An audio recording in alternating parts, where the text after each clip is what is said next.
আরে কি যে বলো না, 2000 টাকা কেজির ইলিশ কিনে আনলাম 1000 টাকা দিয়ে।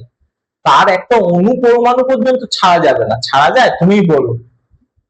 এইবার একটু পিছিয়ে যাই। কি গো, আজকে হবে নাকি?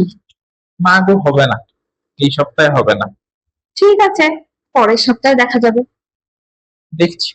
এদিক ওদিক থেকে টাকা বাঁচিয়ে 1 সপ্তাহ পর হাতে এলো 400টি টাকা। এই শুনছো, হ্যাঁ, এই সপ্তাহে মনে হচ্ছে হবে। আমি দেখছি, তুমি রেডি হও, ঠিক আছে? ঠিক আছে, দেখো তাহলে হুম। যদি হয়। কি গো, পেলে? না গো, হলো না। যা পরিস্থিতি দেখলাম না, কোনো রকমের মুখ লুকিয়ে পালিয়ে এসেছি।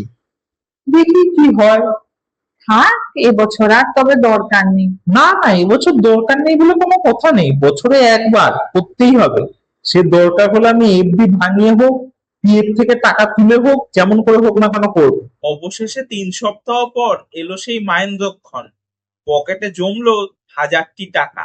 এই শুনছো, বাবা, আজকে পুরো বুক ফুলিয়ে ঢুকবো। কি ভাবে লোকে দেখি আজকে। কই গো, গেলে কই?